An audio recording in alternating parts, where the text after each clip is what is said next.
Eccoci qua ragazzi, un'altra nuova puntata del Calice Nero, finalmente siamo ritornati più carichi, più velenosi che mai. Oggi andiamo a scoprire uno dei migliori batteristi, non perché abbiamo appunto in diretta Mr.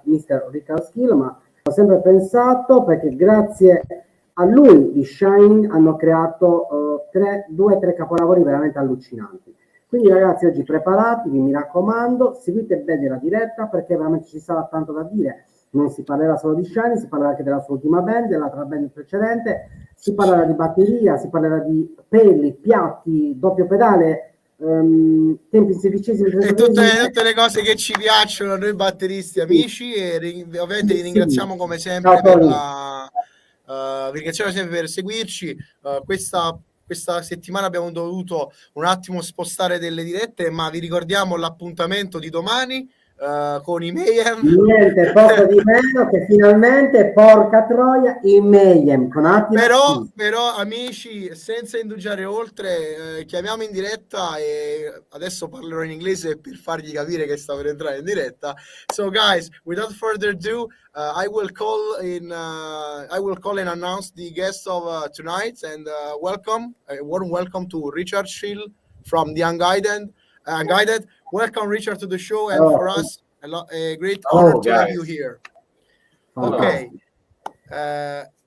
Allora, Maestro will make you the first question, and then we will start to make this interesting talk about not only drumming, not only metal music, your band and stuff like that, but also the art of drumming, the art and music stuff. Will we have a 360-degree artistic and musical conversation that we hope that you will enjoy.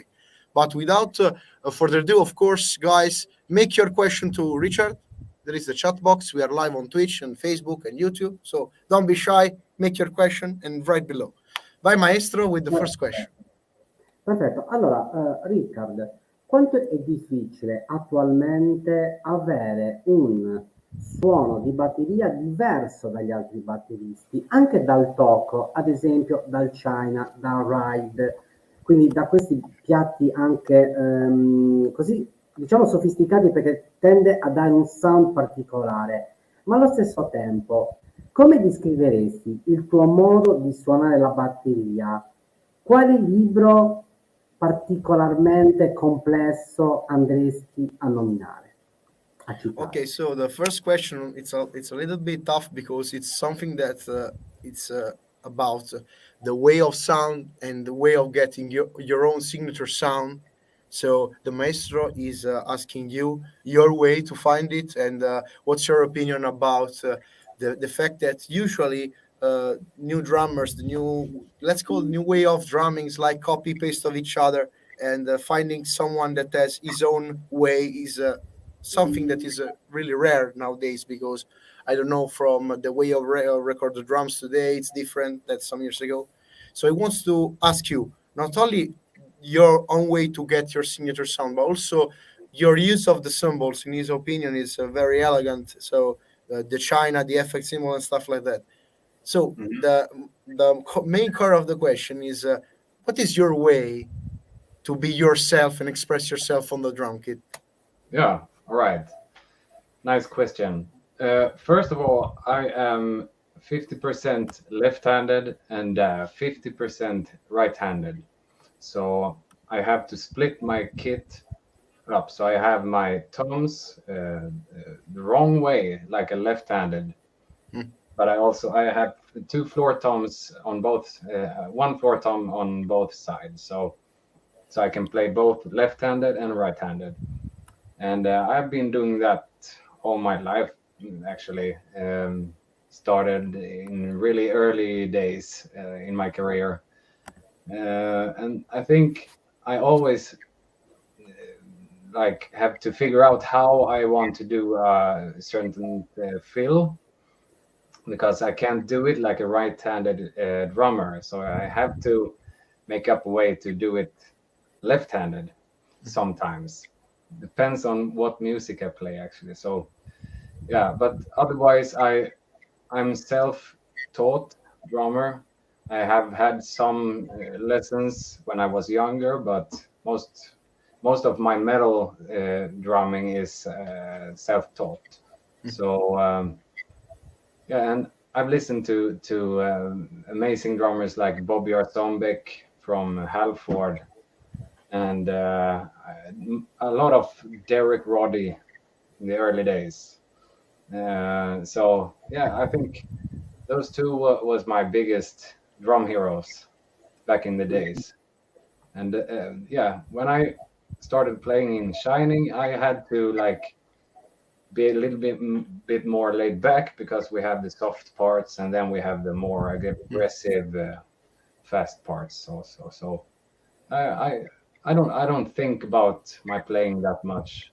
Actually, I'm just trying to write a part that fits the music, not to stand out and be the hero in the song, if you know what I mean. Yeah, I got it. So basically you play for the music, and if you have to turn something down and play less for the music, you will do it. So, and Exactly. what about the your configuration of the kit? You speak that you got like I'm left-handed, so I got the thumb, the here the so I have the 10, 12 Yeah. here, and Betsy, you got the third thumb, one of on each side. So Exactly. you got like this kind of area of Yeah. playing, not rotating the arms like this, but also opening. And Yeah. you got also this inspiration for example, I don't know, something like Mike Mangini, for example, that he makes the kit in a certain way to being Yeah. able to explore and use his muscle better. It was like, oh, I will do it, and something that come up, trying Yeah. and trying. It was a Also, study. Or Simon Phillips from Toto, he plays like that too. So big drummers. when you try this kind of setup, you just tried because okay, let's try, or you kind of studied your way to put No, the pieces of the kit. I think when I played in Shining, I had the toms the right way, like 10, 12, 16, I think, something like that. Mm. But no, I had three rack toms actually. But yeah, like a right-handed drummer. So I played more like a right-handed in Shining. But then when I play with the Unguided or before Shining, when I played a lot of death metal, I had to play like a left-handed drummer. So yeah, like I said, it depends on what music I play. Okay, It's okay. really strange. Yeah, but it's cool. It's cool because you have your own way to play fields and Yeah, stuff like that. yeah, Okay, and the second part of the question for the maestro is about a book and your way to express using a book to describe yourself. I think that the maestro means some like artistic slash philosophic book if you are into it. If you have something that you want to share about it. about my playing style or Yes, what? yes, of Yeah, course, of course. I think it's important to listen to the music, listen to the guitars and the vocals and the synths, because for me it's more important for the guitars and the vocals to stand out, to be in your face. The drums, well, I think I appreciate when the drums is just backing up everything. And of course, sometimes with a fat fill in or with a fast part or something, it then you can push it forward and be in the front. But it depends on the music, I say. Okay, Yeah. okay, So listen first and play after. okay. And just last addiction before stopping and translating about this kind of first part. When you come up with the composition, you as in your different projects, but of course mainly in your main project, which is Unguided, you got some kind of role in during the composition to, I don't know, even suggest other parts of music, other moods, or just write the drum parts. How is your approach when you do So, this with your can band? you please say the question again, please? Yeah, I'm just make it not so extended. Your way to approach during the composition of your next song, if there is something come up to you or members collaboration, if there is something that is going instead of another things, the choice is, of course, you said that it's about the music, but what is the main situation about the composition on your parts? Yeah, okay. So I write music for the Unguided and the other guys too, but when they send me a song, mostly of the times they have already written the drums, but I like putting my signature on it. So I change some parts and stuff like that. But I think when you're in a band for some time, you understand that, okay, this band has a signature sound, and that's also in the drums. So you have some parts that you always have to use, and like I don't play blast beats in the Unguided, just for like 4 bars maximum. But so it's, yeah, depends on what band you play in, I think. Then you have your bank with your drum parts that you can choose from, and make up some new cool fill-ins. Okay, so basically everything is born by a teamwork, and of course you also write music with them. So I was not I do not know this kind of part. So you also are a composer for the band, so not only composing the drums, but also creating music together. So it's good also to have a different perspective, not only not drum wise. Last before translating, because it's interesting to point out this kind of things. It's better to be composer, or it's better to think only by drums? What is your favorite part when you come up with writing? Yeah, I love composing. I love arranging songs and writing melodies. Melodies is my favorite thing to write, actually. So, but I love just playing the drums to get the song to me, to have a song in my knees and just like analyze it bit for bit and then learn it and just play it. It's awesome too. But I think writing is the most fun part. Okay. Okay, good. It's good. Very interesting information that Richard shared with us. So, guys, as already you said, no, don't worry, I'm making the translation and / resume of how he said really quick. Ok. Amici, abbiamo parlato della prima parte della domanda riguardante i suoni.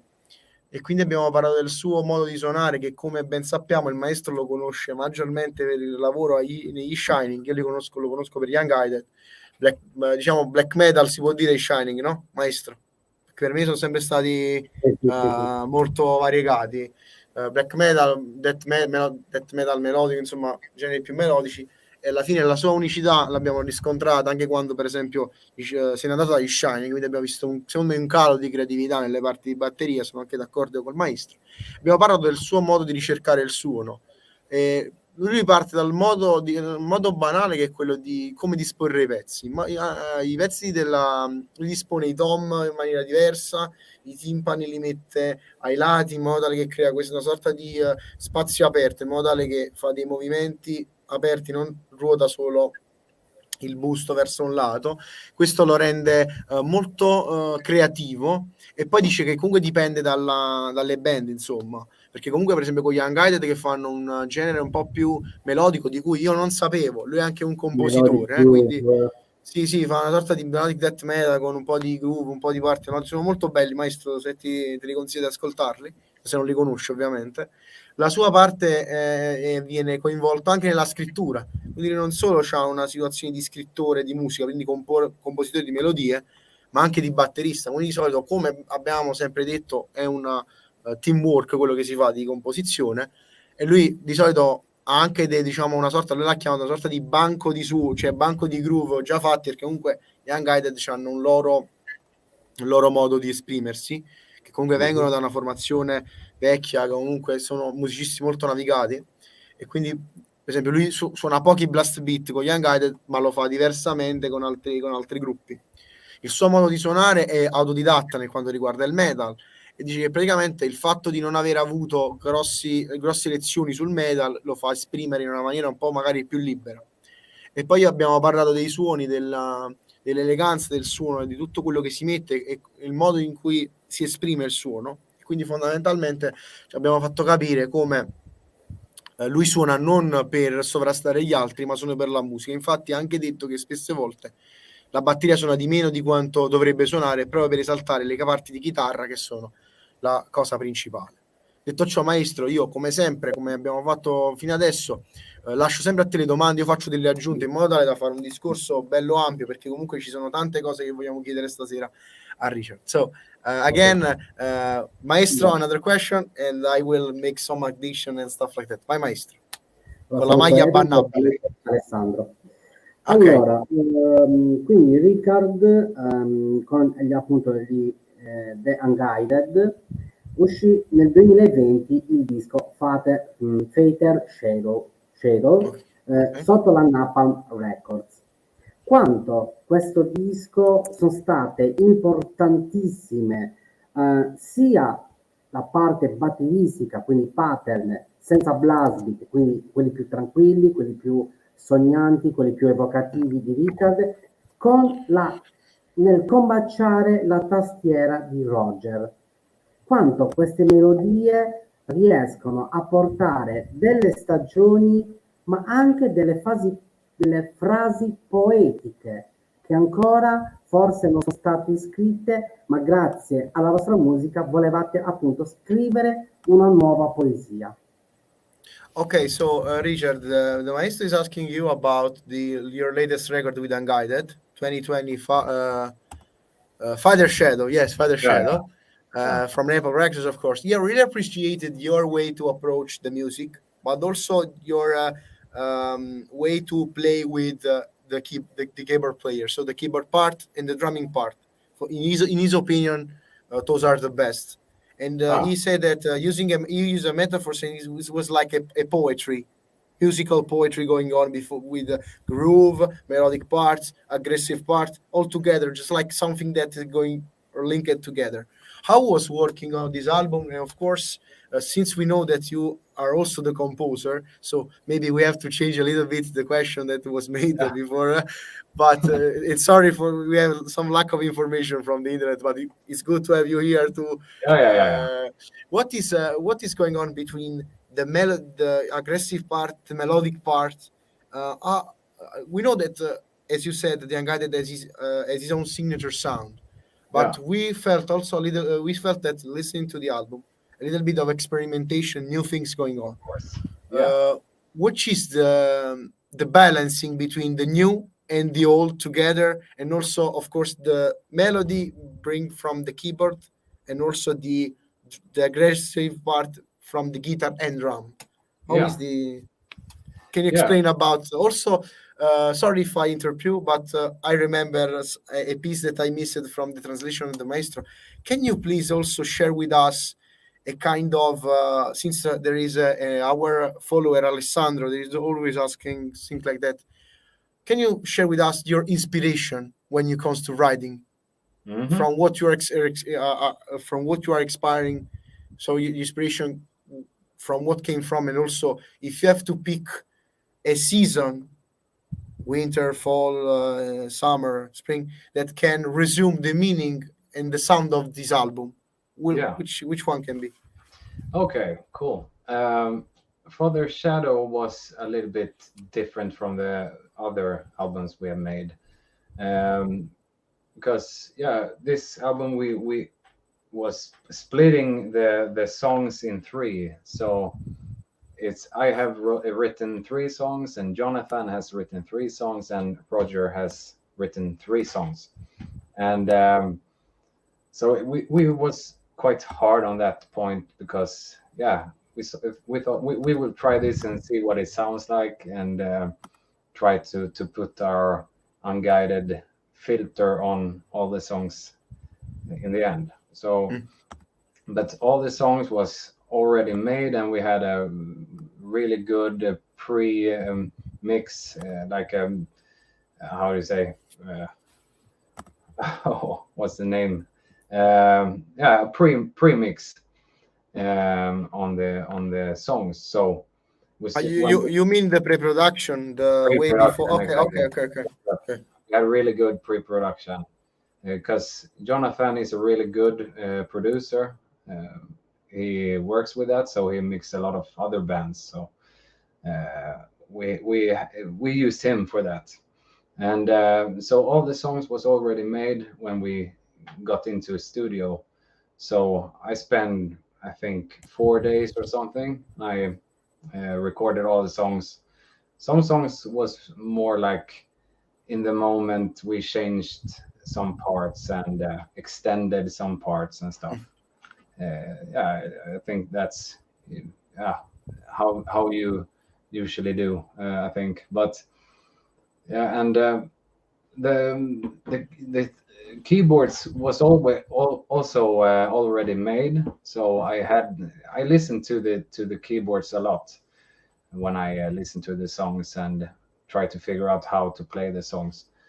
The synth is always in your face, so it's important that the drums also is a good mix with the synths. So yeah, and unfortunately we recorded the album just before the pandemic, so we couldn't tour with this album. That's really sad. But so I think the album is a really good album, and it's mixed by Buster Odeholm, who mixes a lot of metal music from the US and stuff. So I kind of forgot the question, but it was you of course answered the main core of the question. Of course, it was about the Feather Shadow album, the composition, but also the Maestro wanted to ask you, since he listened a lot to this latest work, if you have to pick a season to explain the moods of this album. Yeah, the season is hard to. Okay, so the season has to match the album. Then I think it's more. Well, I like to say that our opening song, the first song on the album, is quite party song for me. So that's summertime, I think. But I'm just searching for the album to see the songs. Don't worry. The Maestro asked you about the season part, not only of course of the weather, but it's like for the mood, because we think that the mood it's most important, even when you have to play music. So for us, it's our curiosity and our way to ask to the artists what they made, and that we know that it's difficult to explain. It's because we are so much interested in what we say that we want to just like be part of it. I don't know how to explain, to be okay. I hope that I do not misunderstood anything about the. No, but I think quick answer is summer is the best season of the year. So for me, I get the most inspiration from in summertime. Okay. I have a lot of energy, and I can go down to this basement here and create music on the evenings and drink beer and stuff. So summertime is the best, and then I can create good melodies. I don't know the weather in Sweden, but I'm from south of Italy, and the Maestro is from Sardinia, the island, and we got like near 40 degrees Celsius of heat. That's crazy. So for us, the summer is not so inspirational. It's like a torture, but we will. We have had 30 degrees. But we have some fans, and it's not the fans, but the steel fan that helps out during the summer.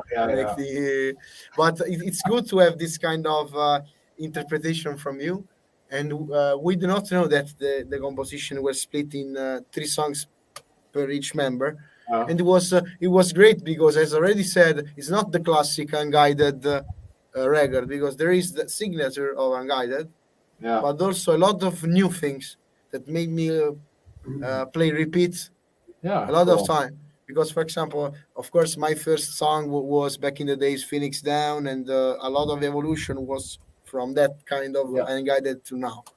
But also to make an addition to this question before translating, how was, not difficult, but how was from you entering in a oiled machine like the Unguided, that of course had his own legacy with Sony Syndicate, with all the albums and stuff like that. How was entering in that kind of family? It was artistically, and also as a member, if you can share some moments of your first entering the band. I was so fucking nervous to first try out for the band, because I have known the Hunnesson guys from early days, but not as friends, just like in the music business we know each other in Sweden. So so when they asked me, I said yes directly, and then I tried out. And when I haven't met Roland before, so I think he was like a big rock star for me. So when I met him, it was so nice, and everyone in the band is so kind, and so it took like one day, and then it felt like this is it, let's do this. And from that day, it was 10 years ago now, so from that day we just continued together, so it has worked really good. Perfect. And there were like an audition, or they knew you about your playing and they said, okay, you are in that directly? Yeah, exactly. So they knew me, and I, because of my time in Shining, they knew that I was experienced, and so they just met me up and tried one song, and then they said like, let's do it. Okay. So it was not an audition or anything like that. Okay. So they have already in mind to call you in the band. Yeah, pretty much. Okay, it's really interesting. It is kind of backstory of how you approached it on the Unguided. Yeah. Okay, it's always a little bit of time to catch breath. I don't know, drink beer, because I know that you are you are prepared, and you are prepared about it. So ok, abbiamo parlato dell'ultimo album. Per me è un piacere, che comunque li ho ascoltato tanto, Maestro e The Unguided, quindi io li ho conosciuto il vecchio gruppo che viene dalle cene degli Unguided, che sono i Sonic Syndicate, quindi per me è un piacere avere a che fare con Richard, perché comunque lo sento quando ho sentito il primo album dei Sonic Syndicate, tipo 11-12 anni, perché comunque nel metal nel metal melodico soprattutto erano abbastanza famosi. Comunque abbiamo parlato della questione delle tastiere, della questione delle batterie insieme e di come è avvenuto l'approccio. L'ultimo album dei Unguided si chiama Feather Shadow 2020, Napalm Records. Hanno comunque scritto i brani insieme, si sono presi del tempo per fare le cose in studio, però comunque hanno probabilmente fatto 3 pezzi a testa i vari compositori. E poi abbiamo parlato del fatto di come per lui la stagione più piena di energia e di ispirazione sia l'estate, ed è anche la sua stagione preferita. Purtroppo è il primo che ci dice l'estate, Maestro, la stagione. Però noi abbiamo anche chiesto per entrare nel mood, perché rispetto agli altri album dei Unguided abbiamo notato una differenza di sperimentazione, levar tutto di tastiera. Ricordiamo che comunque il tastierista e chitarrista ovviamente dei Unguided è Roger. Roger, poi mentre il produttore / cantante del gruppo è Jonathan, quindi hanno lavorato insieme. Per quanto concerne invece la situazione di come è entrato negli Unguided, e si rifà la domanda che questa l'ho fatta io, Maestro, la tua domanda di Shining, conoscendolo per gli Shining, semplicemente loro hanno chiesto di farlo entrare nella band, già lo conoscevano, perché comunque il circolo è ristretto tra i musicisti e la loro area, che svedesi, insomma, neanche una prova, che già si sono trovati, diciamo, a loro agio, quindi è iniziata l'avventura negli Unguided, che dura tuttora ed è all'interno del gruppo da circa 10 anni. Quindi abbiamo parlato anche del suo modo, che io non lo sapevo, quindi il bello di fare queste interviste è anche questo, che lui non è solo batterista di Unguided, ma anche compositore principale, quindi lui scrive anche tutti i brani. Quindi abbiamo comunque una persona che ha un approccio doppio, un approccio sia da scrittore che un approccio da batterista, e magari proprio a livello di di suoni, come abbiamo detto prima, l'approccio dei suoni è molto importante, perché ha una mente più aperta rispetto a chi magari è rilegato per forza di cose a un solo, tra virgolette, compito. Detto ciò, maestro, se vuoi fare la prossima domanda, così... Sì, voglio concentrarmi un attimino sugli Shining prima di ritornare sulla... Ok, fammelo dire un attimo. Ok, Richard, so the next few questions for the maestro will be about your shining period. So we will put for a moment Unguided on the side, and we talk about shining, because of course you notice that he was more fans of shining. We are like the angel and the devil in this kind of interview. So ok, maestro, poi... Tranquillo Ale, poi la leggiamo la tua domanda, non ti preoccupare, non ci dimentichiamo assolutamente. Allora, 2009-2011 sono i due dischi che appunto Richard lascia il segno come batterista. Il problema è che sono scritti in svedese. Allora, il primo si chiama io leggo come si... okay, the maestro will read as it's written, because we are not familiar with Swedish. For lorare. Okay, for us it's impossible to pronounce, but he's asking about your period with Shining, and he's asking about your approach, because we of course have prepared the question about your way to work with the guys as drummer, but we know that you got your composer side. We want to know also there if you have some signature here and there about your period in Shining as composer. And he's asking about the full length 2009, the part 6, Klagos Salmer. I don't know if the pronunciation is good. Sorry. And the other release, Fort Vivlan, Min Arvedel. It's good to pronounce. I don't know. It's good to pronounce. And è stato complesso creare questi due dischi, e allo stesso tempo quanto è stato difficile a suddividere la timbrica batteristica, nel senso il modo di suonare la batteria nel primo e nel secondo, quanta complessità c'è stata. Può essere descritto, questi due dischi possono essere descritti anche da Richard come un libro che ancora non è stato mai creato da uno scrittore folle, pazzo, visto quanto è pazzo Niklas appunto Warford nella sua pazzia con gli Shining. Okay, so he's asking about your way that you record and I don't know, compose it together with Niklas the part in this album, but also the maestro want to ask you about the always difficult and complex to be part of Shining and also work with Niklas. You partially answered us before the live stream, but also he did an interesting metaphor. He says that of course not means to disrespect, but the correct translation of what he said, that Niklas was like a crazy and out of the box guy. So he's like his way of approach the composition, and we don't know if this reflects also the drum part. Is like publishing a book that is not already written.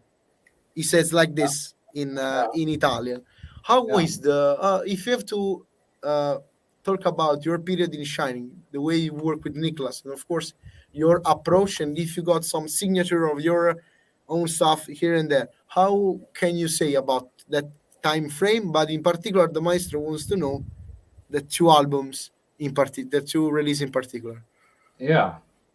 So my time in Shining, I was 19 years old when I started in Shining. So from 19 till I was 21 or something, 22 maybe. But so the first thing was that they had what the fuck, I forgot the name. A manager to the band who called me and asked if I wanted to join the band, and of course it was my first job after school, so I went on tour after school directly, and it was like a dream coming true for me. And I knew the band because they had like a big show in my hometown, Halmstad, I live in Halmstad, so yeah, I knew them from earlier, and yeah, my parents was not too happy when I joined the band because they also knew the band in that time. So yeah, but I did it anyways, and like we got into studio, I think half a year after I joined. So and yeah, and then we recorded the Klagosalmer. That's the first. Yeah, exactly. Klagosalmer. Yeah, exactly. So we recorded the album in not far from where I live now. It's like 10 minutes from me, in a big studio. Really, really good studio. Same studio that Meshuggah recorded their last album in. So yeah, and I think Niklas was living in the studio for 1 month in a trailer, like a, how do you say, like a park, a van or something. Okay. I understood. Yeah. It's like a camper or something like that. Yeah, exactly. Roulotte, yeah. Okay. Yep. He lived there for 1 month and just drank alcohol and shit. And I recorded the album in 1 week because no songs was written. So we wrote the songs, like Niklas wrote the songs, the bass of the song. And then we jammed on the evenings, and I recorded the drums for next song the day after. So yeah, it was like, it's really weird because usually bands go on the studio extremely prepared, but you say that everything came up during the studio session. Yeah, pretty much. Okay. He just had like song ideas with him, and then with the band we created the songs. But Niklas is the main writer. He's always the songwriter, and then we can change parts and drum parts and guitar stuff and like stuff like that. So I can't say that I wrote anything except some drum parts that I'm really proud of, actually, because I was so young and I was not experienced with any sort of studio band recording. So I think those 2 albums turned out really good. We agree, actually. Thank you. Yeah. So I think it was like the mood in the studio. It was big. It looks like a church, pretty much. And yeah. So and when we were there for like 12 hours minimum every day, and wrote the songs on the evenings, like I said, and then recorded it in the morning the day after, and then just doing that for 1 week. And yeah, the songs, I listened to the songs for a month ago, and I haven't listened to Shining since I quit the band, but for a month ago I took up the CDs and listened to them, and I really appreciate them today. Yeah. As the Maestro said, it's not because you are here with us, but he said that they lost a lot of their expression in the drum part since you part away from the band. But I think that it's better like this because we have you in the Unguided, so I'm not so much complaining that. But it's good to know that's kind of behind the scenes stuff, because of course we are both as musicians, because I'm not so good at playing, but as musicians and fans, when we have the finished products, we don't know how things going on. And I think that the way the composition goes, the studio goes, and also the writing session goes, I think that this affect also the way of the sound and the structure and stuff like that. So what is your opinion about you of course anticipated my question that was after all those years, the transition between Shining and your work after the band. You have something that you regret? Okay, I could do better in that, or you are fine with what you did with the band actually nowadays? Some drum regrets, let's call it like that. Yeah. Okay. So just focus on the drums. Yes, I Right. focus on the drums. Yes. Yeah.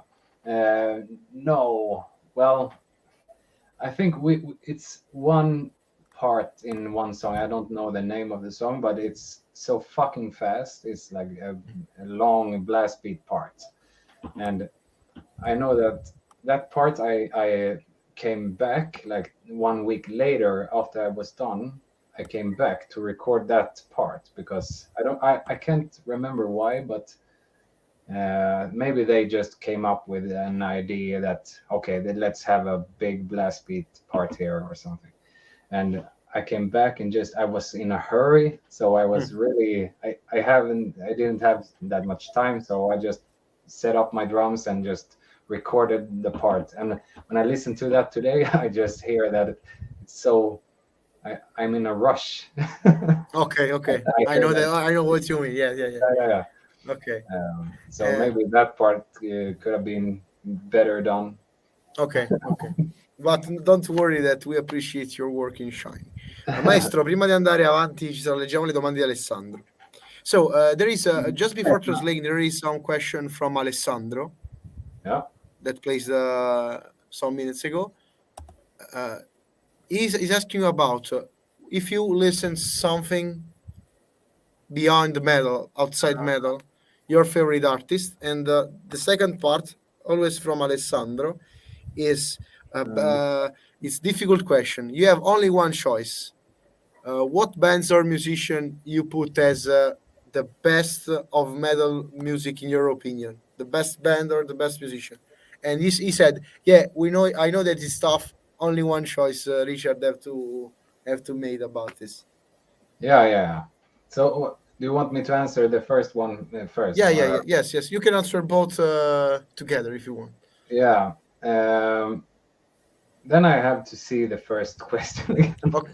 Yeah. What kind of music you listen outside metal? Yeah. So my wife is listening to a lot of hip hop and reggae, and I hate reggae, but hip hop I think I can appreciate the old school hip hop stuff. And then I really appreciate electronic music. So dubstep or just a good house song is I like it. And when you're out partying and stuff, it's good to listen to other music than metal. I really appreciate it, and I can get a lot of inspiration from pop music and like old school, like really old rock and roll and stuff, like CC Top and stuff like that. Status Quo. Great. But so and if you have to bring one musician and one band, only one choice to pick in the Hall of Fame of heavy metal music, in your opinion, which one? And Alessandro said, I know that it's a tough question because only one, of course, it's difficult. Yeah, but I mean, Bobby Zombie is my hero. And I think I will pick him because he was the one that got me into metal drumming, and he was the one that made me like experiment with stuff and changing my setup and stuff. So Bobby Zombie. Anyway, great drummer you name it actually. So I think that Alessandro will be satisfied about your answer. But without going next session, I have a lot to say because people is asking about your shining period. So let me just translate resume a little quick what you said about your period in shining, the previous question of the Maestro. Yeah. Allora, velocemente, Alessandro, penso che hai capito, lo diciamo. Quale genere di musica ascolta oltre il metal? Old school hip hop, elettronica e anche musica pop per le melodie. Per quanto riguarda l'Hall of Fame, Bobby Hedson-Beck, che è un grandissimo batterista, tra l'altro, ho anche lo stesso rack della Perla che c'ha lui, quello nero, quindi I have actually his same rack model from Bobby back in the days, the black rack. I have it here, so I was cool. like, yeah, good. I know him. Great choice. Yeah, Ok, riguardate questo periodo con gli Shining, praticamente la cosa penso che vi sarà molto curiosa perché Niklas si è chiuso letteralmente un mese in una roulotte a fianco allo studio dove beveva come il dannato e scriveva le canzoni, e praticamente loro gemmavano la sera e registravano la mattina, quindi aveva qualche struttura in mente. Praticamente i dischi sono stati scritti, non dico al momento, cioè praticamente si affittava lo studio e facevano le cose lì. Riguardante la sua entrata negli Shine in quel periodo particolare, io ho chiesto anche se avesse qualche parte che rimpiange, che non ha potuto fare come voleva lui. Dice alcune parti, tutte le parti più veloci, che registrate per ultimo, sono quelle che lui parla proprio di, il termine inglese è rush, nel senso di fretta, quindi non ha potuto esprimere al 100%, però comunque è riuscito a fare quello che poteva, perché i ragazzi aveva appena finito il liceo, uno dei primi gruppi professionali sono gli Shining, quindi un ragazzino di 19-20 anni che si approccia con una band storica, e praticamente ha parlato che comunque è stato complicato lavorare con Niklas, però non rimpiange niente del suo periodo.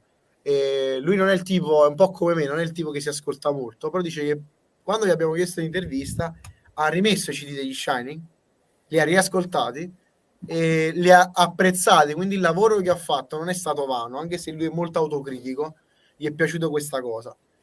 Per quanto riguarda la situazione, lui è un tipo che è molto, tra virgolette, solare, no? Strano a dirsi, no? Però dice che la cosa maggiore che gli piaceva degli Shining è che c'era una sorta di mood festaiolo, bere qua, girare con la band. Quindi per i suoi genitori non erano tanto contenti che lui entrasse comunque in un gruppo così avviato della scena metal svedese, ma comunque è stata una delle esperienze che lui porta nel cuore. Infatti ha avuto la chiamata direttamente dal manager e hanno registrato tra l'altro anche nello stesso studio dei Meshuggah.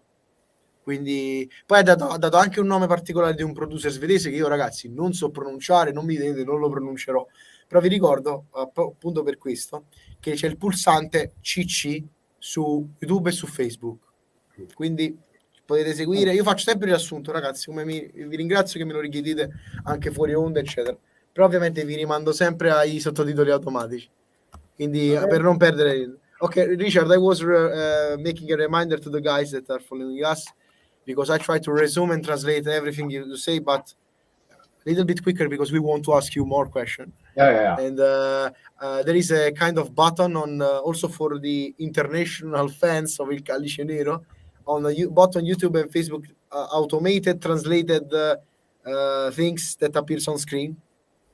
Not 100% accurate, but if the guys want to follow word by word, they can, of course, click this link. But I want to remind to all the people that are following us that all the live stream will be permanent on our channel, so will not be deleted. So if you guys catch this episode with Richard here and not at the beginning of the interview, you can still rewatch it tomorrow, the day after tomorrow, whenever you want, while you're cooking, while you, I don't know, running. The video podcast is for you guys. So be sure to recatch what we said before this part of the live stream, because actually Richard shared with us a lot of good information and also fine episodes about his joining with Unguided, also the way of playing and also his kind of drum setup. But without further ado, the Maestro, I know that he's preparing some interesting questions, so I will pass the words to him and he will make the question. Maestro. Ciao Stefano. Allora, vediamo un attimino. Richard mi deve descrivere quale situazione riesce a amalgamare la sua arte, quindi la sua mente, all'interno della batteria. Mi spiego meglio. No, perché è un po' difficile da tradurre, Maestro, cioè non metti difficoltà. Appunto, il cervello di appunto Richard, dove si andrebbe a posare? Sul rullante, sul China, sul ride o sul doppio pedale. Quindi la sua principale, diciamo, fonte di suono, no? Sì, Giusto, la maestro? mente come riesce ad aprirsi, Ok. è proprio il cervello, come riesce ad appoggiarsi su questi strumenti e soprattutto una cosa, quale sarebbe il posto, il luogo ideale per Richard per esportare quella follia che ancora ha all'interno della sua testa, che ha paura quasi di metterla in risalto? Ok. E poi se mi consenti ci facciamo anche domande più sul set, sulla roba. Sì, infatti stavo pensando proprio a quella, Leghiamo. appunto che ti usa, che batte Ok. più. Okay, the question is kind of divided in three parts, Para so I will describir make forma possibile. sì, okay. I will make the first one from the maestro. Is asking to you your main focus as drummer while doing your practice session, but also writing your drum parts. He knows that you have your own use of symbols. He mentioned about the ride, the use of chinas, the use of double bass, and also your use of and your way to express yourself via your snare drum. So he asks about your approach, not only when you sit on the drums and not, I don't know, making your routines and practice, but also the way he said literally in Italian, the way that your brains open up and try to think about playing drums. This is the first part Yeah. that I will let you to answer. Okay. Yeah.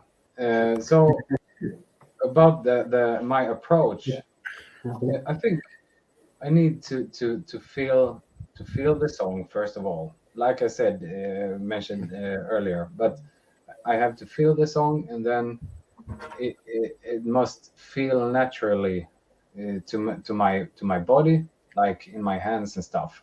I try to figure out what can I do naturally, but to sound like unique. Mm. And then you have to try out like what happened if I hit this symbol or this tom, and you can change them like second part or something, and you can alternate between the symbol and the tom, and then you can change the symbols. And but yeah, and I think I mostly write the drum parts for me, that it feels naturally for me, and then it sounds good. Because if I try to like mimic another drummer or replicate another drummer's playing style, I don't think it will fit my playing, and it will be hard to for it to sound good, I think. And so I always try to do my style of everything. And maybe it's because my left and right-handed playing style, I don't know. But a fun thing is that I use the same ride symbol from Klagosalmer and the second album I played on. What is it called? Född förlorare. And I still use the same ride today. Okay. And in fact, the second part of the question was about your gear. So I know that you are a soul tone symbol artist. I don't know if you not that much anymore. okay. You changed. Changing. And since you have some new, you can share some news that you have to announce with us about this kind of collaboration, new stuff going on, or we have to keep quiet. And of course, we want to know the model of the right symbol because we are curious about. Yeah. So my gear today is Yamaha drums, maple. What is it called? Maple. It's a maple drum kit from Yamaha, and I use soul tone cymbals, but I'm really into minor cymbals today. So it's not it's nothing like signed or something like that. But yeah, so I think about switching because soul tone is so big today, and yeah. it's time to move on. But Yamaha is my like big endorser, so that's the only thing I play. It's so good drums. I played in a festival last week on another Yamaha kit, and I was just I need to get this too, this Yamaha kit. So yeah, Yamaha is perfect for metal and any kind of music. But yeah, so otherwise I use Vincent drumsticks. It's a Swedish company. I think all the Swedish metal drummers use. I brought a pair of Vincent drumsticks some years ago, so Yeah. I was familiar with the brand. Yeah, it's really good. But yeah, so the brand of this ride cymbal I have used for 20 years or something. It's a Siljan heavy. No, it's a C heavy ride or something. It's an old ride cymbal. Really. The star pattern mega bell. No, it's not a mega bell. Okay. It's a regular bell, but it sounds like a mega bell. So it's really heavy. There is a kind of rare ride symbol that people is basically searching on the net. It's kind of old star pattern Z ride. I don't know that is yours. Yep, it's okay. Perfect. Fits yes. all albums. I'm not a fan of Zildjian, but I know that kind of ride is very popular, and people is asking to Zildjian to remake this kind of symbol. Yeah. And what the stick of choice, the sides. What is your way to size for the drumstick? Yeah, I use 5B XL. Okay, so the longer. Yeah, the longer one. And I think Vincent 5Bs is a little bit thinner than like Vic Firth, for example. A little bit thinner than Vic Firth 5B, but yeah, I mean, I'm not a huge guy. I'm 170, so no, 172 actually. But so I don't have the monster hands. So okay, no, for me actually 5Bs are too thin. So I go to like 2Bs and 3s on my hands basically. I want 3s on my hands. And the tip, I don't know. I tried back in the days the Vincent with the nylon tip. Use the nylon tip or the wood tip on the wood tip. Okay. But I like nylon tip. I think they sound good on tones. Yeah, more. I felt like more volume. It's like volume and bounce. I like the bounce. Maybe I will switch someday. Maybe. Okay, and just a little bit of nerd talk about your gear. When it comes from the double pedal, people of course are wasting, in my opinion, too much time to the set, the beater angles and spring angle, spring tension and stuff like that.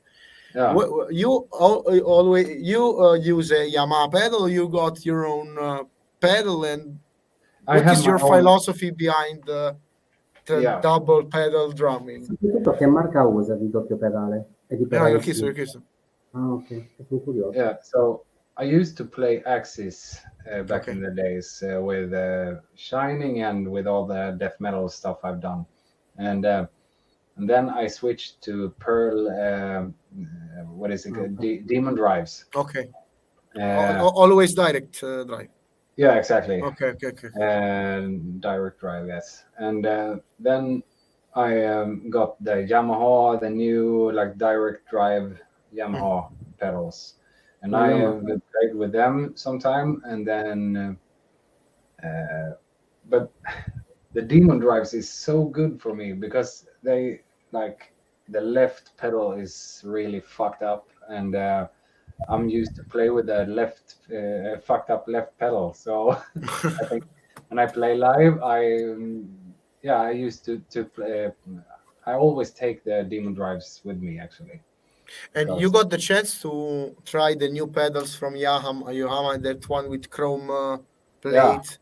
What is your opinion? Since they are kind of popular, people I saw people switching on those Yamaha. Good pedals, and I mean, I think if I just played for a while with it. It would fit me perfect. But the Demon Drive, you have your Demon Drive. yeah, the old Demon Drives, they're Okay. just like sounding bad, and it's like I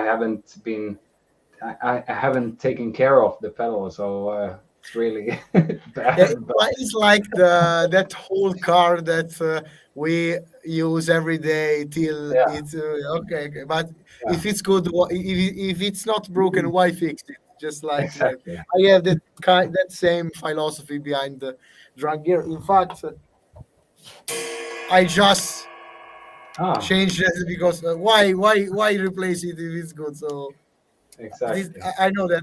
What about I showed you the heads, of course, just to complete this nerd talk. What about drum heads? You have your own mix of brands. You use only one. I use Evans today. I'm not endorsed by Evans, but Okay. I like the sound of it. And our producer, when I record the drums with Unguided, he prefer the Evans head. So Okay. yeah, I like it, and so Evans it is for today. And last question of this kind of box was like, since as a touring musician you got to play on different drum kits, I can imagine while you travel and stuff like that. What is your most important things that you want to find on a drum kit? You say, okay, I don't know, hardware, the wood tie, the sides. What you care about uh, your drum kit when it's not yours? What you Yeah, will fix, what you will see, your approach when you have to play with the rent kit or stuff like that. yeah. So I prefer having 10, 12, 14, 16 toms, and Okay. I mean they have to sound good. I can play on shitty drums, and because of the sound. For the audience, it doesn't. It's not a pleasant experience to listen to bad drums. Mm. But mm, I mean, if there is a 22-inch kick drum and good hardware, that's like uh, really important for me. Good hardware, so the cymbals doesn't fly away, and Yeah. I can put my rack toms like beside the kick drum. I like to have the kick drum a little bit off to the right. So yeah, so that's pretty much it. And I always bring my own cymbals and pedals and snare drum. Okay. And if you want to share a little bit model of snare drum that you use, would be great to close this kind of Yeah, topic. I use a Yamaha brass snare. Okay. I know that kind of. Yeah, it's really good. I got the chance to try it, so good choice. Yeah, it's good. So I have also. I'm also a big fan of Yamaha. I all the majority of the hardware. I also have the EAD10 to record myself. So for me, Yamaha is one of the best. I also have the triggers here on the snare. All the electronics from Yamaha actually. And also Yamaha was my first kit because my parents brought me that kind of digital pad that things like that with all the pads on it. So for me, Yamaha has a big place in my journey. And how is your approach with Yamaha? It's a big company, of course. How you started a collaboration or something? How goes and why you choose Yamaha? You know that you say that you tried a drum kit, but if there is anything else you want to share about your relationship with? No, but I think it's not that much to share. But I got the contact from our old bassist in the Unguided because he worked for Fender and he knew the guys from Yamaha, and I was like, wow, Yamaha is really good. Let me get that contact, and then I contacted them, and yeah, we yeah, so that's the way it went. Okay. I'm really glad that was just like Yamaha was the big drum company that I really wanted to work with. So perfect Okay, match. great things to share with us. So it's a good, it's a pleasure for us to this interchange of information.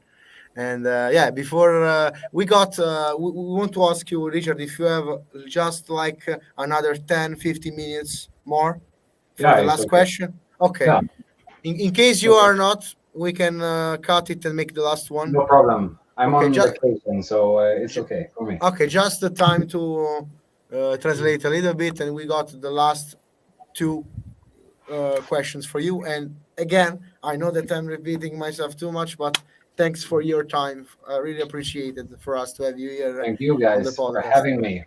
Ok, abbiamo parlato un po' di tutto, maestro, dal set, dalla batteria, traduciamo a volo. La batteria che utilizza sono Yamaha, che ha avuto l'occasione di essere proprio collaboratore con loro, quindi sì. E grazie al suo loro vecchio bassista che lavorava assieme alla Fender, conosceva il contatto Yamaha e hanno comunque proposto il progetto che è piaciuto e loro comunque sono dietro a supportarlo. Per quanto concerne il pedale, lui ha utilizzato gli Axis, che conosciamo tutti, sempre trazione diretta, un po' Yamaha, però dice che il suo pedale preferito è il Pearl Demon Drive, che è quello là che ci dà più tempo, anche se è un po' sconquassato, lo traduco proprio dall'inglese sconquassato, comunque dice che si trova molto bene e che comunque ha un setup che lo soddisfa per quanto riguarda il pedale. Per quanto riguarda le bacchette, Vincent Drumstick, che sono una marca svedese che è utilizzata da tanti batteristi metal. Lui utilizza la 5B XL, che sarebbe tipo 5B Extreme. Abbiamo parlato anche delle pelli Evans, del fatto che lui comunque non ha per adesso la collaborazione solo con le batterie, gli altri strumenti sono comunque comprati da lui, insomma. La collaborazione con il brand Soul Tone è finita e lui sta switchando ai Minol, quindi Mail, che sono anch'essi una buona marca. Poi tra l'altro io collaboro con una marca che ha collaborato anche con Minol, quindi quel suono là è ben definito, insomma. Per quanto concerne la via delle parti di batteria, come dicevi tu, quello che viene da lui è il sentimento, quindi lo deve sentire. E poi la sperimentazione, quello di non fermarsi mai e provare varie cose. Quindi ci ha detto come una parte di batteria la sviluppa, partendo da un'idea di base, sviluppandola, provando tante cose e soprattutto cercando di dare una sua firma, tra virgolette, a quello che fa, con i piatti, con i tom, col suo modo di esprimersi. Cioè, per lui non deve suonare la batteria, deve suonare la canzone. Questa è una cosa molto importante, perché l'eroe della giornata deve essere appunto il brano, perché comunque non ha senso mettere una parte super complicata che rovina il brano, meglio tirare indietro e comunque far sì che comunque il brano abbia la sua giustizia. Quindi soprattutto lui non si ferma molto, lui si sceglie i piatti da utilizzare, l'accompagnamento, lo prova, si registra, guarda, cerca di pensare fuori dagli schemi, cerca di metterci del suo in più e cerca di fare qualcosa di diverso per provarle praticamente tutte prima di scegliere la parte definitiva. Okay. Poi abbiamo detto se aveva qualche altri 10 minuti di tempo, praticamente abbiamo consentito insieme di farle le ultime due domande, tra cui maestro, io mi lascio l'ultima, quella solita del Calice Nero me la lascio io e ti lascio fare l'ultima domanda a te. Stavolta non ti preoccupare, non metto nessuna aggiunta, così te la faccio rispondere bella pulita. No, volevo rispondere a Dalle, non è che sei educativo, perché c'era un caldo infernale, mi sono incazzato, mi sono rasato a zero, quindi ma ti sei fatto ti sei fatto il prezzo sul melone. Ho capito. Ragazzi, la gente va vicino all'Alan e ci attacca il prezzo sul melone adesso. Vai, Alan. Allora, stavo messo bene alle caville di questa diretta. Comunque andiamo avanti con le prossime domande, va? Se va a finire che Richard ci spara proprio.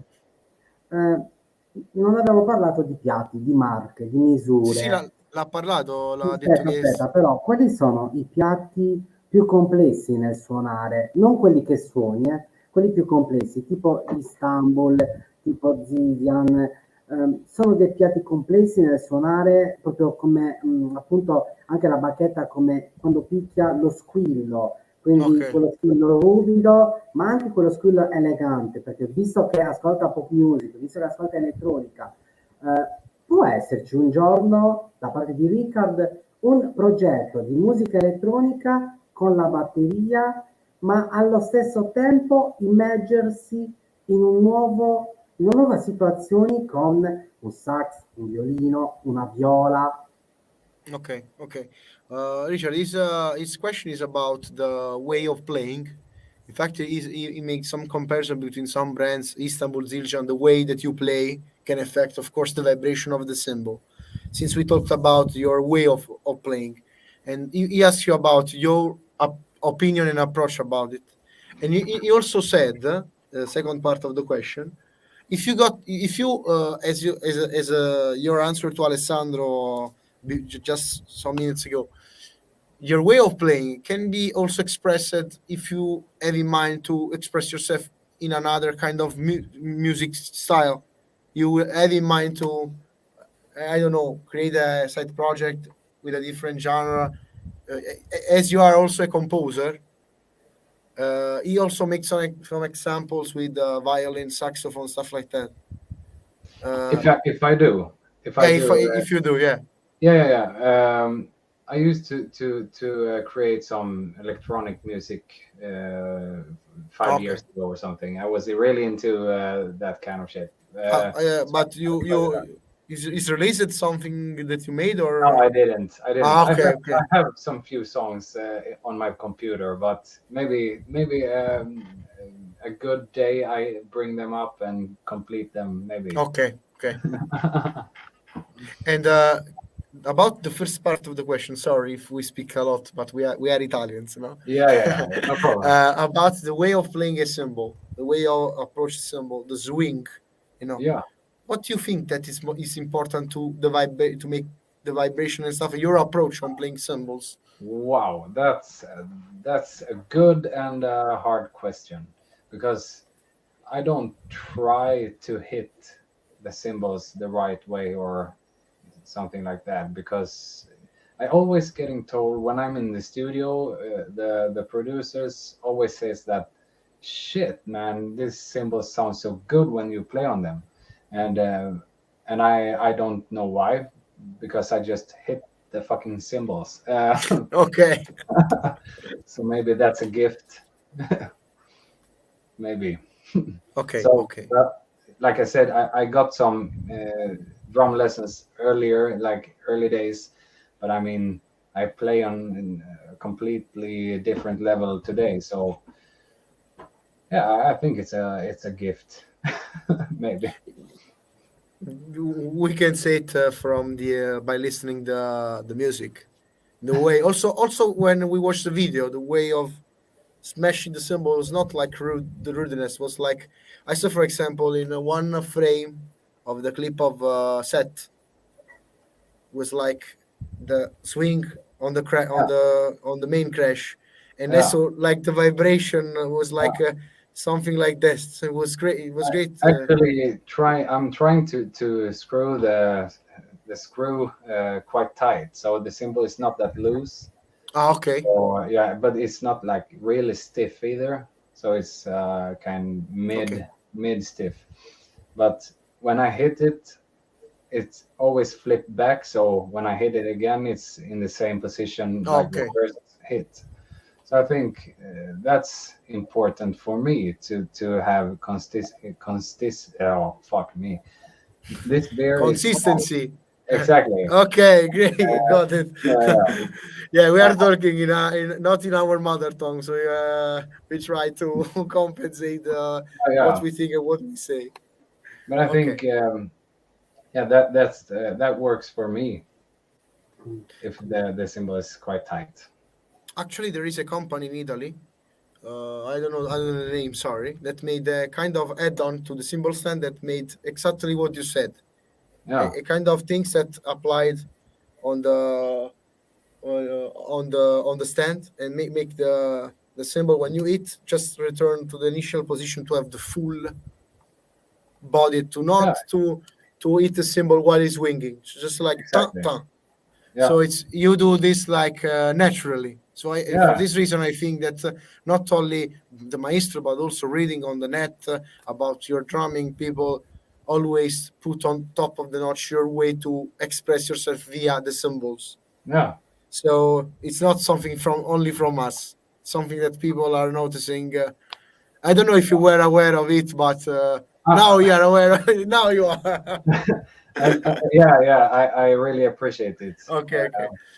I'm not And searching my own name that much, but yeah, it sounds good. yeah, but I think that we appreciate your work as musician. So for this reason, we invited you on the show, and you gladly accepted it. For us, it's great to talk about this kind of things. And I hope that it will not be the last episode with you on that on Il Calice. We hope to bring you back in a new Yeah. episode. I don't know, maybe discussing the new Unguided album. I don't know.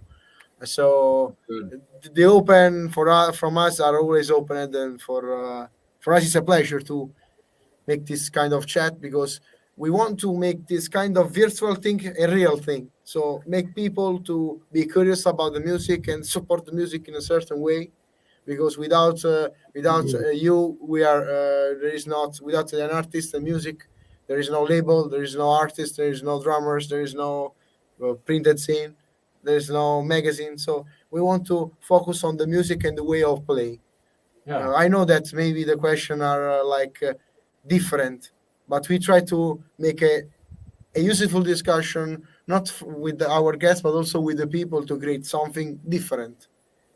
Me and Alan are like this. We're talking like this all the time when I'm going show, asking stuff to the people, sharing. So for us, it's a good pleasure to pick what we are online and share with all the world, because basically we are in Italy, we are in Sweden, with this kind of interchange of things. But just because I'm speaking too much, and I know that maybe it's can be late, Maestro, traduco dopo, non ti preoccupare tutto.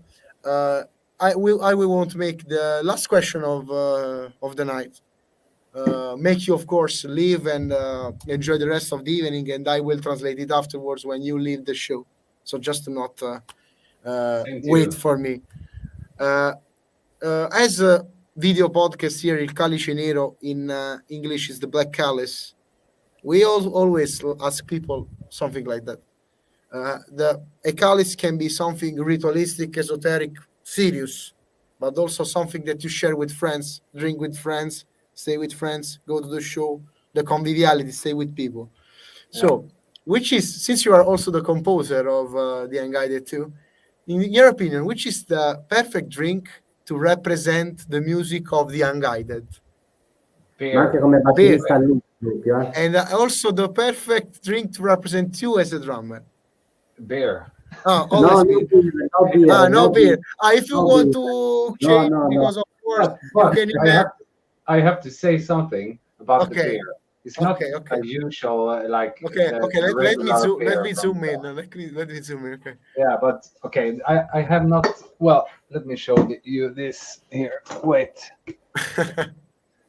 So this is the bottles of really good craftsman. Craft beer. Craft beer. Okay. Yeah, so it's really expensive, like 10 euros or something for a bottle. Okay. But it's true. Handmade beer, I can imagine. Yeah, so that's the drinks for me. I don't drink whiskey that much because I get weird.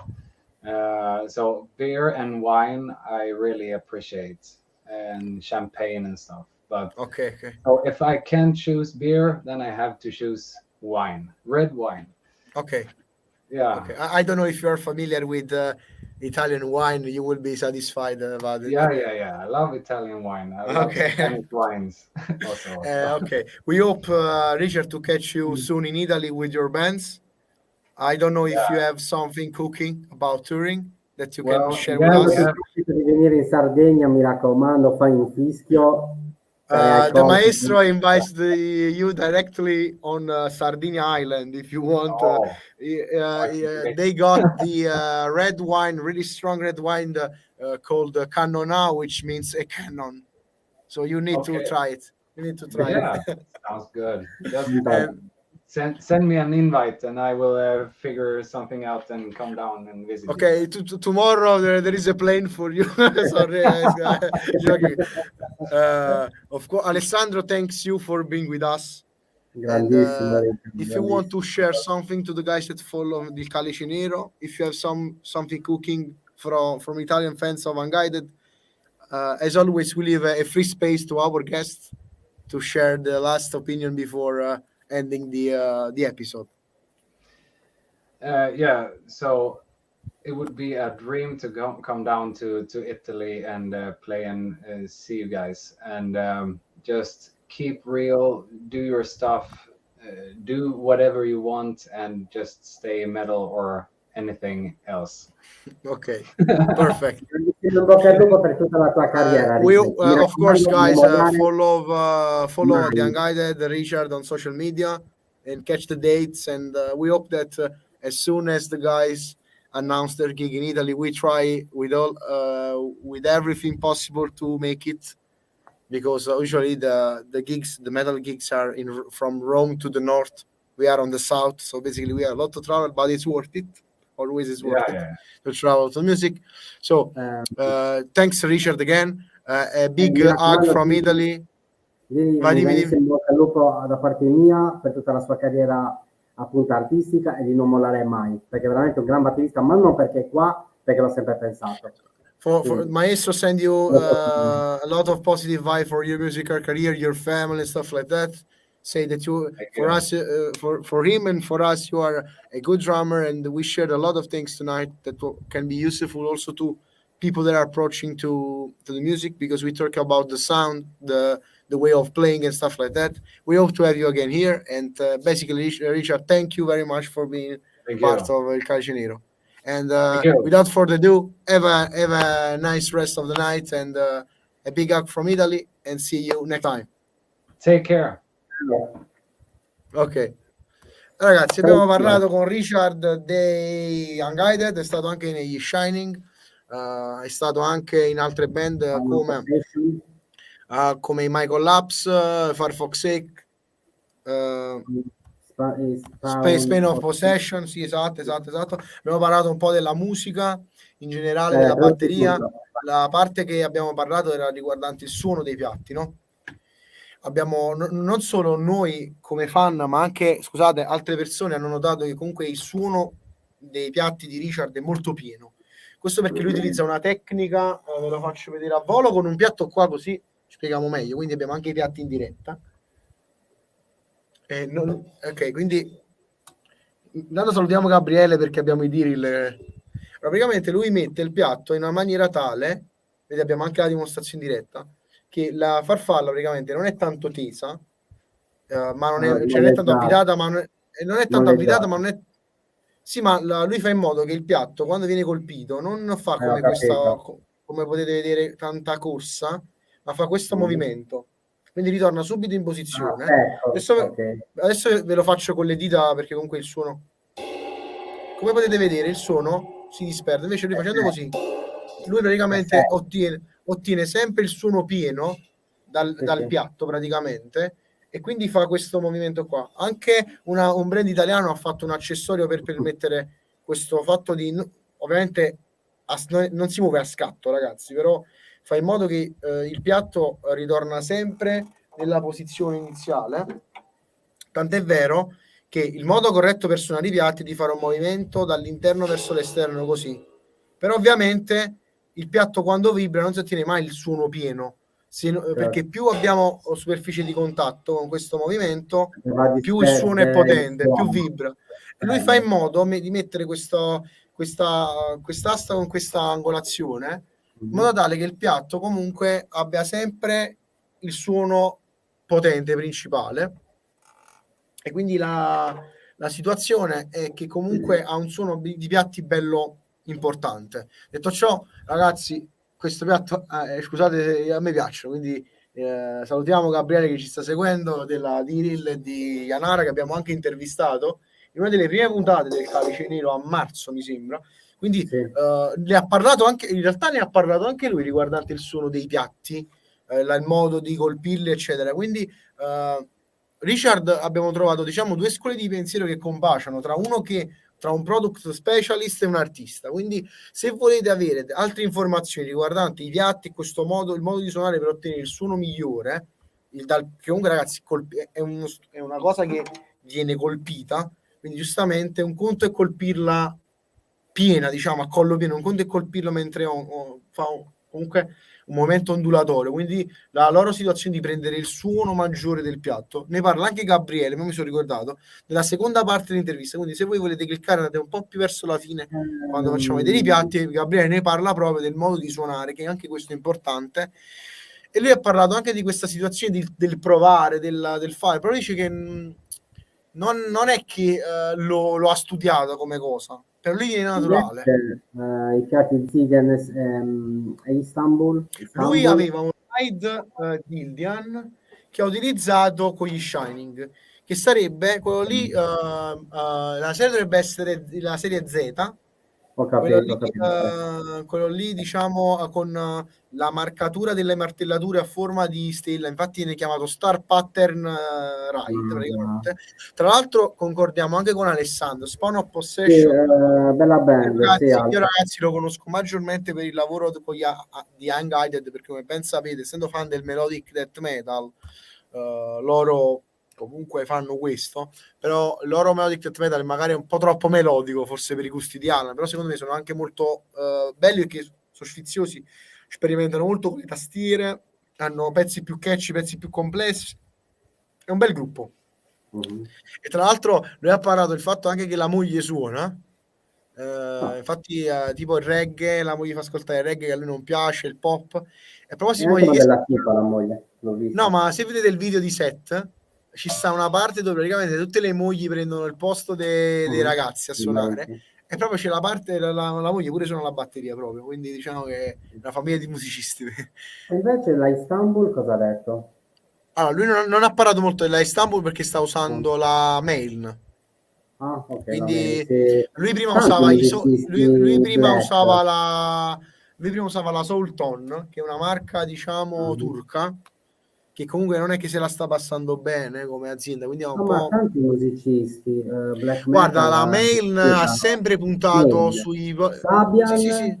Usano molto queste due marche. Molto. Allora, la mail soprattutto, io sono un fan della mail, prima di entrare in collaborazione con la Diril, io li volevo acquistare. Io ho usato sempre UFIP e sempre mail praticamente. Da quando ho scoperto che i Diril praticamente hanno lavorato con la serie... Sì, ma ho avuto anche in Istanbul con le Agop. Comunque, i Diril, quando ho scoperto che hanno usato la stessa, praticamente hanno lavorato insieme alla mail per la serie Byzance, io l'ho acquistato perché ragazzi, costavano molto di meno, poi è subentrata la collab, però la mail è una delle mie marche preferite, quindi non è che mo collaboro con Gabriele devo dire che la Diril è buona e le altre fanno schifo. La mail ha sempre puntato sul metal e sul jazz, stranamente. Io ho sempre visto Derek Roddy, Chamainol, Alex dei Suicide Silence, Chamainol, capito? C'è tutto un genere. Aiuta, se non ricordo male, c'ha Main, Sabian e forse Istanbul. Nicola Aiuta non c'aveva tipo Zildian, non mi ricordo. Ma quelli cambiano. Vabbè, però sai, Alan, quando si tratta di questi session man così famosi, tra l'altro Nicola Aiuta ha fatto anche... sarebbe di portare di Nicola Aiuta un giorno. Guarda, Nicola Aiuta, tra l'altro, ragazzi, è un batterista jazz che ha anche registrato con i Megadeth, cioè fare capire la... Sì. Ma lui, però per esempio, Nicola Aiuta, come un po' anche Tullio De Piscopo, no? Sono quei batteristi che vengono offerti continuamente nuove collaborazioni perché loro sono talmente istituzione che... Nicola Aiuta a Tullio gli fa no, nel senso che sono quei tipi di batteristi che essendo che sono delle icone cambiano spesso marchi. Poi non si mette in... Allora, a parte sono due grandissimi batteristi, però Nicola Aiuta ovviamente sta. Sì, perché poi hanno fatto la statistica che Nicola Aiuta a quanto? 60 anni, adesso non ricordo, possono avere tutti i geni come niente, perché io ho visto... Ma tu hai visto, vedetevi il video che ha fatto quando ha registrato con i Megadeth, cioè... Ma tu anche di Mike Mangini. Sì, pure quello. Però prima di Team Theater, con Team Theater è un po' freddo. Ma lo sai perché ho detto Tullio De Piscopo? Perché mi pare che Tullio De Piscopo fece un duetto con Nicola Aiuta e pure con Billy Cobham. Quindi diciamo che ha avuto il merito di... ha avuto il merito Tullio De Piscopo di portare in Italia questi session man internazionali, di fare i pattern insieme. Ovviamente quindi è un session man pauroso, pure Tullio invece Tullio è un grandissimo didatta, perché comunque avendo avendo studiato con chi ha studiato con lui, ma tutti abbiamo diciamo, studiato infatti nei libri di Tullio, non è esatto, che- esatto. No, vabbè, alla fine ma non siete tutti. i miei insegnanti nella mia misera carriera didattica hanno tutti quanti studiato da Tullio, anche il batterista, Sì. quello là italiano che stava nei Brain Damage e mostra nei Dragon Force, ha studiato con Tullio, batterista dei Genus Ma e dei tutti, Laguna Coil ha stato con Tullio, cioè lui ma c'ha, anche, mi sembra anche batteristi esteri addirittura che sì, sono sì, i sì, è libri molto tradotti. quotato, molto quotato. A proposito Un di batterista un altro famoso, batterista che ti consiglio, che è anche fuori dal genere, però è di una precisione chirurgica, è Maurizio De Lazzaretti, quello che che lo suonava conosco, con l'orchestra di Sanremo, che quello lo ha fatto dei conosco. libri proprio sulle... Invece ragazzi, Allora, che Alessandro chiede, scusate ragazzi, volevo ascoltare qualcosa dei vostri progetti. allora, Come si io chiamano le suonavo il vostre band? progetto, non ci sono più, ti mando in privato, poi ti lo mando, perché adesso ci sarà una nuova chicca, ma non diciamo niente, non diciamo Allora, per non niente, rientrare niente. nella mera, diciamo, autopromozione, io lascio il link. Alan, se vuoi mandare il link, ce lo mandiamo adesso Ok, nei commenti, così le persone possono decidere di ascoltare o non ascoltare le cose. Io intanto mando il mio. E ok. poi stiamo lavorando anche una cosa io e il maestro, comunque. Sì, sarà un progetto con diversi special guest, sarà un qualcosa di folle, quindi preparati con qualcosa di veramente malato. Allora, Allora, adesso io mando il mio attuale perché i vecchi ovviamente Allora, io comunque prima ho avuto l'email di un batterista famosissimo del death metal che ha dato la conferma, ma non dico ancora chi perché lo aspetta, vedrete. aspetta, aspetta, aspetta, aspetta. Ma è quello che so anche io oppure no? Sì, sì, sì, sì, sì, sì. Ah, Proprio lui. e quindi È precisione il più famoso chirurgica. al mondo, è il più famoso al mondo. Ma Il vabbè, batterista più famoso. se dico il No, non soprannome puoi lo dire, chiamate. no, no, non puoi dire nulla. Allora, io ho mandato nei commenti, Alessandro, nei commenti vedi il canale YouTube del mio progetto. Aspetta, lo trovo. Tra l'altro, vi raccontiamo questa cosa mentre maestro del progetto. Allora, inizialmente, Alan mi ha contattato per chiedere di inserire il gruppo mio nella ZIN. E poi ci siamo messi a parlare spesso, a condividere idee, a suggerirci dischi e poi abbiamo iniziato questo progetto insieme. Quindi diciamo che per me è sempre un piacere condividere il progetto con voi, perché comunque con Alan l'amicizia è nata così. Cioè, vi dico la verità, cioè, mi ha contattato un giorno, mi contattò, forse proprio un anno fa, Alan, ti ricordi? Sì. E poi da lì cosa nasce cosa, da ragionamenti vari, vedeva che io facevo dirette, consigli, non consigli, ho iniziato a dargli una mano con le grafiche e poi siamo qua. Quindi per me è sempre un piacere condividere, perché alla fine qua il canale è anche nato per condividere, a prescindere se sia il progetto nostro o degli altri, lo sapete che non facciamo distinzione, giusto per dirlo. Approfittiamo di di questa tempistica, come Ragazzi, facciamo di mi solito. raccomando, ragazzi, Ecco, domani ci sono i Mayhem. ragazzi, mi raccomando, domani veramente dovete attaccare il culo alla vostra sedia, dovete ascoltare la video intervista perché durerà più di un'ora sicuramente, perché rapiremo Attila, ce lo porteremo a casa, perché veramente è un qualcosa di epocale. È un qualcosa di epocale perché l'idea dei media mi è venuta quando ha detto a Graziano di portare, appunto, che voleva portare gruppi esteri all'interno del canale. Il primo nome era i media, ma solo che Che era a gennaio, era. sì, Cioè, tipo solo a che era sempre, Natale. sì, è solo che era incontattabile all'inizio, poi poi sono entrati in live, storie varie, e finalmente questo veramente sogno domani si realizza. Quindi, Perché comunque, ragazzi, e non è cioè, finita qua, e non è finita qua. cosa vogliamo dire? Cioè, Potrebbe ragazzi, essere cioè, un'altra sorpresona. Se tu va bene, potrebbe essere un'altra sorpresona enorme, che sicuramente a molti piacerà. A certo che molti. però, maestro, a capelli in questa diretta siamo messi bene, cioè, tra Richard, te. Sì, ma io avevo caldo, raga, avevo caldo, mi frega un cazzo, Ah, c'era che la poi scusami, palla. maestro, a parte che c'è la maglia più bannabile della storia, poi ti tagli pure i capelli. Non mi diventare un personaggio, diciamo, Neonazi, particolare. no, no. No, ma tra l'altro stai bellissimo, sei più un po' il Ronaldo dei tempi vecchi. Minchia, un pornatore posso diventare. Allora, il batterista allucinante, no, Alex Rudinger, grandissimo batterista Alex Rudinger, veramente un grande. Non dico che stiamo tentando di portare anche lui in diretta. Alex Rudinger che ha suonato, io le conosco dagli Ordinance, che è il suo progetto death, progressive death metal, molto bello. Poi lui è molto bravo, mi dispiace che abbia lasciato i Whitechapel, perché comunque ci stava. Poi non so se vi piacciono come progetti Whitechapel, a me sì. Aspetta, Però vi dico la verità, Alex Rudinger lo conosci, Maestro, sicuramente. Sì, ma non sono segnato di No, lui. no, Ho capito. sì, Ho è un capito, grandissimo ok. batterista. Ho capito. Ok. Diciamo che, Maestro, lasciamoci gli ultimi 2 minuti se vogliamo interagire un po' in diretta e poi chiudiamo, perché domani ci dobbiamo preparare anche psicologicamente per Winnie Paul, sì, Vinny sì, è Paul, vero. infatti Sì, ci Winnie Paul, dispiace che personaggi come Vinny Paul, Dimebag Darrell ovviamente, Chuck Schuldiner non potranno mai essere parte di questa cosa. Sì, perché comunque sì, noi ci sono rimasti però Winnie Lemmy dei Paul Motorhead. sì, figo come batterista, però un po' troppo grezzo, diciamo. Non capite È male, molto, in non capite alcune male. parti è molto funky Vinny Paul. Sì, Quindi, molto, diciamo, va sulla pesantezza. scusatemi, io non posso che parlarne. C'ho la Ecco, bandiera Dave anniversario Lombardo, delle ecco, Pantera. la differenza tra Dave Lombardo e Paul Bostad che Paul Bostad è un metronomo umano. Sì. Infatti in Divine Intervention del 1994 io stimo tantissimo quel disco che è stato molto criticato, però mi piace veramente tanto. Poi Dave Lombardo ha fatto la storia con appunto Sean O'Mercy, Ella Waynes, quindi 2 dischi già veramente allucinanti, 2 dischi che hanno creato una storia, che poi hanno influenzato gli Slayer, hanno influenzato anche i Mayhem, con Death Crash, perché c'era la parte Crash all'interno di Death Crash.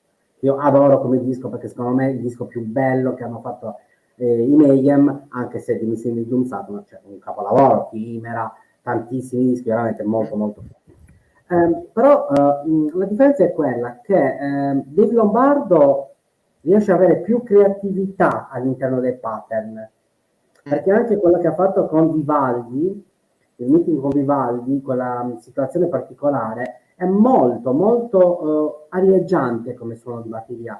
Invece Paul Bostad è più inquadrato in una stanza, ma riesce a creare un qualcosa di veramente complicato nel tenere quei tempi. Perché Fredrik Anderson, con Panzer Division Mark nel 99 sotto la Osmose, il doppio pedale, da quanto era veloce, se non ricordo male, erano 32esimi su 32esimi. Sì, vabbè, i tappetoni, diciamo. Sì, il problema è che usciva fuori tempo, perché era talmente veloce, però devi stare attento con l'orecchio. Invece altri batteristi come Dominator, ex del Funeral, non vanno, cioè quelli sono allucinanti, cioè se tu vedi sono dei batteristi che hanno ma anche Flo,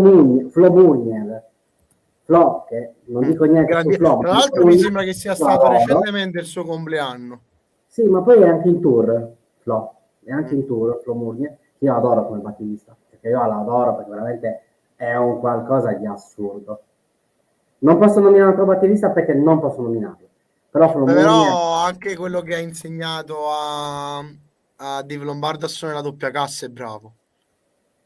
Di chi ti stai... Death, Symbolic, Ginoglan, anche un grande batterista.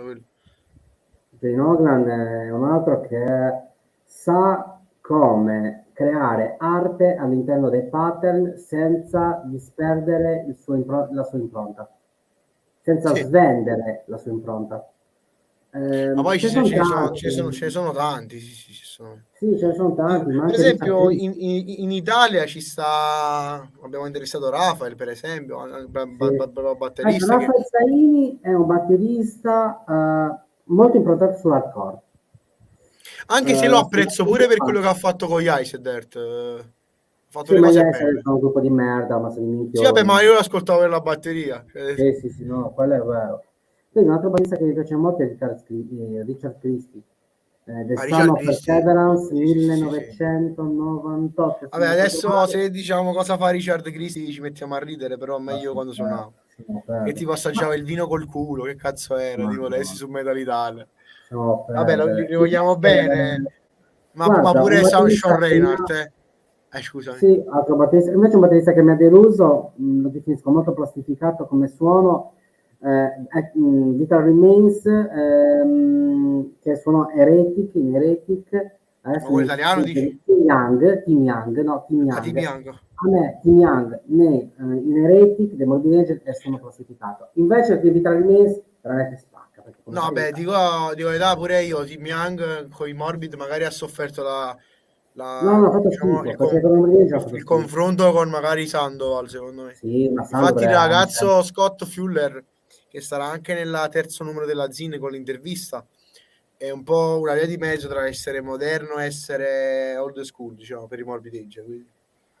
Sì, perché poi purtroppo i Morbid Angel io li adoro perché No, ma allora, questa maestro non te l'ho mai chiesta, manco in privato, e te la chiedo alla fine della diretta. Ma degli I Am Morbid, tu che ne pensi? Che sinceramente devono andare in pensione, devono in casa di riposo. Perché prima c'era, chi c'era? Vincent ha tolto di mezzo Sandoval perché era cristiano, poi poi ha fatto il tour, cioè, e poi ha fatto il tour con Sandoval, poi ma secondo te è una cover band oppure può fare ancora qualcosa di buono per il futuro? Cioè, come la vedi? Sinceramente, guarda, è meglio che lasciano stare e si fanno una band, si fanno i pezzi loro. Perché David Vincent come cantante è allucinante, perché David Vincent a me piace moltissimo Steve Tucker per David Vincent, Sì. of Desolation, tutti questi di Covenant, cioè fighi. Non vi preoccupate amici che poi faremo anche delle puntate di parlate freedom, così, però stiamo approfittando del periodo per portare qualche ospite particolare. Altri dischi che mi piacciono molto, Sepoltura con Schizofrenia, Morbido anche c'è un casino quelli. Igor Cavale, anche Roy Casagrande è un grande batterista, però Igor Cavale secondo me, cioè c'ha il suono suo. Sarebbe bello intervistare anche lui un giorno, speriamo di poterci arrivare a Igor Cavale. Tanto non ci poniamo limiti, quindi però l'unica cosa veramente che mi dispiace, appunto, come stavo dicendo prima, Chuck Schuldiner, Alex Ilaio. Anche sarebbe stato interessante a chiedere loro l'approccio compositivo, perché un po' tramite Paul Masvidal un po' l'abbiamo visto che comunque Chuck componeva insieme agli altri della band, tipo diciamo che Human è stato partorito 50% Chuck, 50% Paul, come ci ha detto lui, no? Sì. Però che uno si aspetta il mastermind eccetera, però capito, rimane sempre quell'amaro in bocca di curiosità che tu purtroppo non te la puoi mai soddisfare, perché ahimè non ci sono più, però magari possiamo mantenere vivo il loro ricordo semplicemente ascoltando la loro musica, perché no, cioè perché limitarsi ai rimpianti? Alla fine sarebbe stato bello, purtroppo non si può, però questo non ci ferma, insomma. Guarda, speriamo anche di poter mostrarvi anche del nuovo materiale che ci è arrivato, tipo dalla Askio e da altre situazioni. Quindi non ci stiamo focalizzando solamente sugli ospiti, però stiamo approfittando, ragazzi, che in estate e poi verranno portati anche altri registi horror, ragazzi, scrittori e quant'altro, mi raccomando.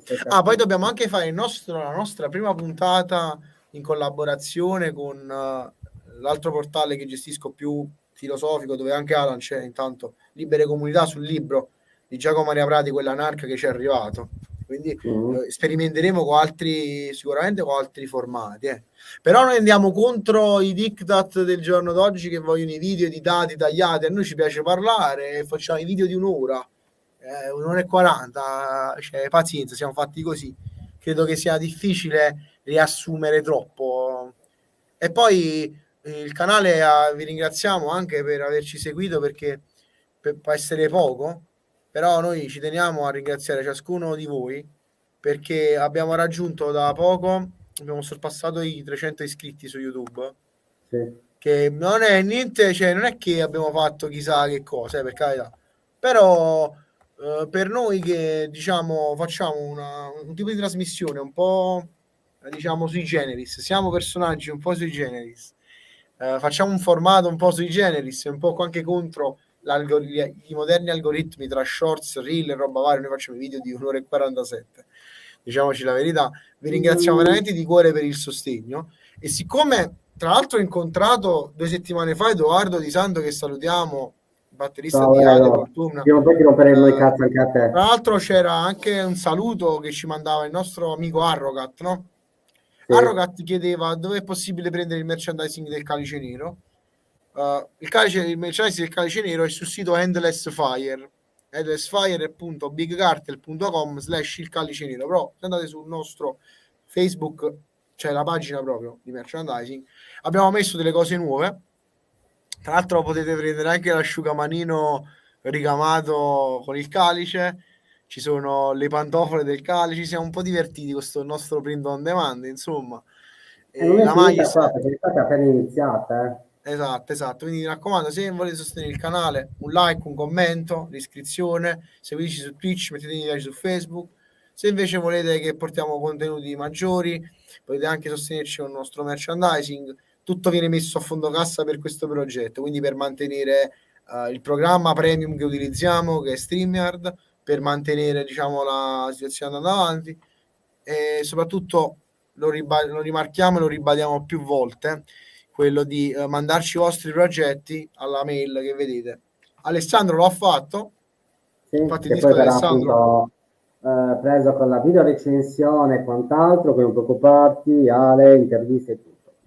però in generale mandateci i vostri link, le vostre news, i vostri follow up, i concerti, flyer alla mail che vedete locali, qua. ragazzi, fatevi avanti e tutti. Poi per magari per chiederti... le prossime puntate, perché no, coinvolgere qualcuno che magari ho sbagliato banner, scusami Malan, qualche proprietario di qualche locale che magari ci può esporre la sua visione in modo tale da creare un ponte tra i musicisti, i proprietari locali, agenzie di booking, management, artisti, eccetera. Quindi Una che altro cosa, dire? Che altro dire? due batteristi che consiglio veramente in maniera allucinante, Maciej Kowalski. Maciej Kowalski è il batterista dei Magla, nonché dei Krieg Machine, altro batterista veramente allucinante, e Thomas Askland, batterista attuale di Gorgoroth, ex batterista di Dissection. Altri 2 batteristi veramente di qualità, di Dissection. Non li conoscevo, quindi cioè conoscevo i progetti, non conoscevo i batteristi in diciamo, vabbè, ovviamente i Dissection, che cazzo. Sarebbe stato figo avere John Ottvid in sei intervista, sarebbe stato veramente apocalittico, perché sarebbe stato veramente un qualcosa che ci avrebbe fatto tremare le mutande. Non so, Vabbè, abbiamo avuto Jeff, per esempio, abbiamo avuto Jeff Becerra, cioè lui ci stava. Lo so, però sai come questi che sono deceduti purtroppo, massimo E sono rispetto. sono tanti rimpianti che purtroppo, però l'importante è mantenere viva la loro memoria artistica. Assolutamente. Sì, perché è un musicista allucinante. E poi ragazzi, tra i video più visti del canale abbiamo l'intervista con Paul Masvidal dei Cynic, E Shape of l'intervista con Despair. Shape of Sono loro Despair, due. Derek Roddy, Un e poi saluto a no? Nathan, un bacione. E poi anche con i Black Black Funeral, Funeral. e Salutiamo anche con Sara, un bacione Sara.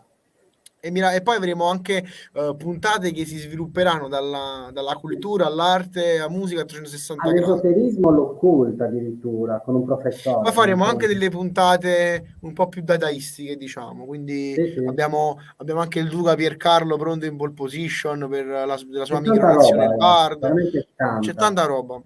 Tanta roba. Veramente E se, tantissima, tantissima ripeto, roba. se volete approfondire il lato un po' più filosofeggiante, esoterico, ma anche più, come vi posso dire, più di artistico che non riguarda la musica, su liberecomunità.org trovate vari articoli, si parla anche di occultismo, di esoterismo, anche molte cose che abbiamo già trattato con Alan, inconsapevolmente, prima di conoscerci, sono state già trattate sotto forma di articolo su quel sito. Quindi io vi rimando alla startup Libere Comunità, che è una rete di associazioni, quindi facciamo anche parte noi, no? Con Alan. Salutiamo comunque Giacinto, Piercarlo, Manuel, Ciao, Giacinto. che avremo anche in puntata, quindi siamo pieni di argomenti, pieni di energia. Ma Il raga, caldo non ci fermerà mai. Domani, porca Ricordate, troia, domani, raga. domani abbiamo i Mayhem, quindi senza perdere ulteriore veramente non mi tempo. sembra neanche vero, aiuto. Senza perdere ulteriore tempo, amici, vi ringraziamo per il vostro sostegno.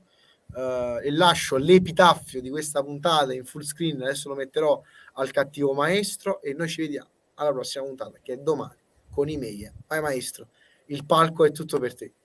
Allora ragazzi, questa è stata un'altra puntata killer, mi raccomando ragazzi non perdete le altre puntate, perché il grande spettacolo non si fermerà mai, mai, mai.